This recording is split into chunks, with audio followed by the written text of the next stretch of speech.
ಕೀರ್ತನೆಗಳು 112 ಅಧ್ಯಾಯ 4 ವಾಕ್ಯ. ಯಥಾರ್ಥರಿಗೆ ಕತ್ತಲೆಯಲ್ಲಿಯೂ ಜ್ಯೋತಿ ಮೂಡುವುದು, ದಯೆಯು ಕನಿಕರವು ನೀತಿಯುಳ್ಳ ದೇವರೇ ಆ ಜ್ಯೋತಿ. ಈ ವಾಕ್ಯದಲ್ಲಿ ದೇವರ ಮುಂದೆ ಯಥಾರ್ಥ ಚಿತ್ತದಿಂದ ನಡೆದುಕೊಳ್ಳುವುದು ಎಷ್ಟು ಪ್ರಾಮುಖ್ಯ ಎಂಬುದಾಗಿ ತಿಳಿಸಿ ನುಡಿದಂಥ ಸಂಗತಿಗಳನ್ನು ವಿವರಿಸಲಾಗಿದೆ. ನೋಡುವಂಥ ಸಮಯದಲ್ಲಿ ಕಪಟಿಗಳಿಗೆ ದೇವರು ಕಿವಿಗೊಡುವುದಿಲ್ಲ, ಅಹಂಕಾರಿಗಳನ್ನು ದೇವರು ದೂರದಲ್ಲಿಯೇ ಗುರುತಿಸುತ್ತಾರೆ. ಅಂಥವರ ಪ್ರಾರ್ಥನೆಗಳಿಗೆ, ಅಂಥವರ ವಿಜ್ಞಾಪನೆಗಳಿಗೆ ಆತನು ಉತ್ತರವನ್ನು ಕೂಡ ಕೊಡುವುದಿಲ್ಲ.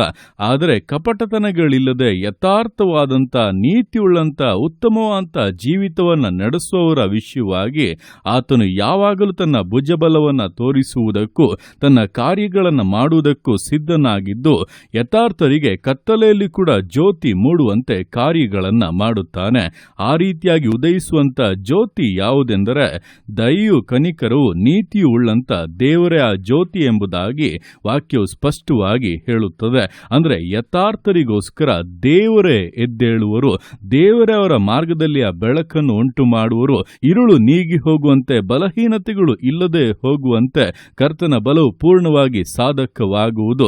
ಆದ್ದರಿಂದ ದಿವಸಗಳಲ್ಲಿ ಯಥಾರ್ಥ ಚಿತ್ತರಾಗಿ ದೇವರ ಮುಂದೆ ಒಪ್ಪುವಂತ ಜೀವಿತವನ್ನ ನಡೆಸಿದರೆ ಸಾಕು. ಅನೇಕ ವಿಷಯಗಳಲ್ಲಿ ದೇವರ ಬೆಳಕಿನಿಂದ ಇರುಳಿನ ಮೇಲೆ ಜಯಗಳನ್ನ ಹೊಂದಬಹುದು, ಇರುಳಂತ ಅವಸ್ಥೆಗಳಲ್ಲಿ ಬಿಡುಗಡೆಗಳನ್ನ ಹೊಂದಬಹುದು.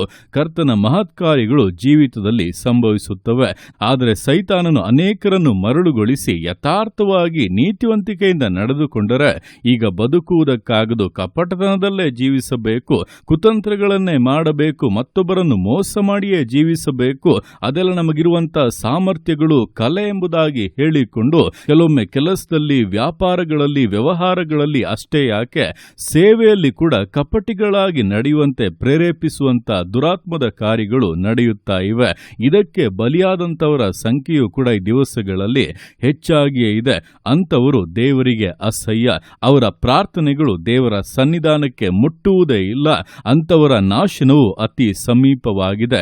ಆದ್ದರಿಂದ ಈ ದಿವಸಗಳಲ್ಲಿ ಕಪಟತನಕ್ಕೆ ಸ್ವಲ್ಪವೂ ಕೂಡ ಅವಕಾಶವನ್ನು ಕೊಡದೆ, ಕಪಟತನ ಎಂಬುವಂಥದ್ದು ದೇವರಿಗೆ ಅಸಹ್ಯವಾದಂಥ ವಿಷಯ ಎಂಬುದನ್ನು ತಿಳಿದು ಯಥಾರ್ಥ ಚಿತ್ತತೆಯಿಂದ ದೇವರ ಮೇಲೆ ನಂಬಿಕೆಯನ್ನು ಇಟ್ಟು ಆತನ ಮಾರ್ಗದಲ್ಲಿ ನಡೆಯುವುದಾದರೆ ಆತನು ಕತ್ತಲೆಯಲ್ಲಿ ಕೂಡ ಜ್ಯೋತಿಯಾಗಿ ಉದಯಿಸಿ ನಮ್ಮ ಮಾರ್ಗವನ್ನು ಬೆಳಕಾಗಿ ಮಾಡಿ ವಿಶೇಷವಾದಂಥ ಮಾನ ಗೌರವಗಳಿಂದ, ಪೂರ್ಣ ಆಶೀರ್ವಾದಗಳಿಂದ ಮುನ್ನಡೆಸುತ್ತಾನೆ ಎಂಬುದನ್ನು ತಿಳಿದು ದೇವರ ಕರಗಳಲ್ಲಿ ಸಮರ್ಪಿಸಿ ವಿಧೇಯತೆಯಿಂದ, ದೃಢತೆಯಿಂದ, ನಂಬಿಗಸ್ತತೆಯಿಂದ ವಿಶ್ವಾಸ ಜೀವಿತಗಳನ್ನು ಮುನ್ನಡೆಸೋಣ. ದೇವರ ಕರಗಳಲ್ಲಿ ಸಮರ್ಪಿಸಿ ಪ್ರಾರ್ಥಿಸೋಣ. ಯೇಸುವೆ ಸ್ತೋತ್ರ ರಾಜ, ಕೊಟ್ಟಂತ ದಿವಸಕ್ಕೋಸ್ಕರ ಸ್ತೋತ್ರ ಕರ್ತನೆ. ಈ ದಿವಸ ನಿನ್ನ ಕರಗಳಲ್ಲಿ ಸಮರ್ಪಿಸ್ತಾನೆ. ಪ್ರತಿಯೊಂದು ಜೀವಿತಗಳನ್ನು ನೀನು ಆಳ್ವಿಕೆ ಮಾಡು, ಬಲಪಡಿಸು ಕರ್ತನೆ. ಹೌದಪ್ಪ, ಈ ದಿವಸಗಳಲ್ಲಿ ಕಪಟಿಗಳಾಗಿ ಸೈತಾನನ ದುರ್ವಂಚನೆಗೆ ಬಲಿಯಾಗಿರುವಂಥ ಜನರ ಗುಂಪು ಹೆಚ್ಚಾಗುತ್ತಾ ಇರುವಾಗ ನಾವಾದರಪ್ಪ ನಿನ್ನ ಮುಂದೆ ಯಥಾರ್ಥವಂತಿಕೆಯಿಂದ ನೀನು ಮೆಚ್ಚುವಂಥ ಸ್ವಭಾವದಲ್ಲಿಯೂ, ನೀನು ಮೆಚ್ಚುವಂತಪ್ಪ ಗುಣಗಳಲ್ಲಿಯೂ ಜೀವಿತವನ್ನು ನಡೆಸುವುದಕ್ಕೆ ಪ್ರತಿಯೊಬ್ಬೊಬ್ಬರಿಗೂ ಸಹಾಯ ಮಾಡು. ವಿಶೇಷ ಕೃಪೆಗಳನ್ನು ಅನುಗ್ರಹಿಸು ಕರ್ತನೆ. ಏನೇ ಸಂಭವಿಸಿದರೂ, ವಿಷಯಗಳು ಏನೇ ವಿರೋಧವಾಗಿ ಬದಲಾದರೂ ಕೂಡ ಯೋಬನ ಹಾಗೆ ಯಥಾರ್ಥತೆಯನ್ನು ಬಿಡದೆ ಕಾದುಕೊಂಡು ನಿನ್ನ ಮುಂದೆ ನೀತಿವಂತಿಕೆಯಿಂದ ನಡೆಯುವಂಥ ಕೃಪೆಯನ್ನು, ಬಲವನ್ನು ಒಬ್ಬೊಬ್ಬರಿಗೂ ಅನುಗ್ರಹಿಸು.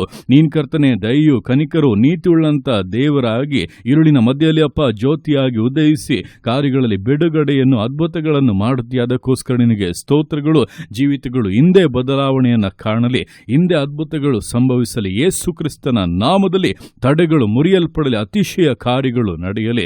ಅಪ್ಪ ತಂದೆಯ ನಿನ್ನ ಅರ್ಥಗೆ ಮಾಡುವಂತ ನಿನ್ನ ಪ್ರೀತಿಗೋಸ್ಕರ, ಕೃಪೆಗೋಸ್ಕರ ನಿನಗೆ ಸ್ತೋತ್ರಗಳು. ಪ್ರತಿಯೊಂದು ಜೀವಿತಗಳನ್ನು ಅಪ್ಪ ನಿನ್ನ ಕರಗಳಲ್ಲಿ ಸಮರ್ಪಿಸ್ತಾ ಇದ್ದಾನೆ. ಆಶೀರ್ವದಿಸು, ಮಾನಿಸು, ಘನಪಡಿಸು.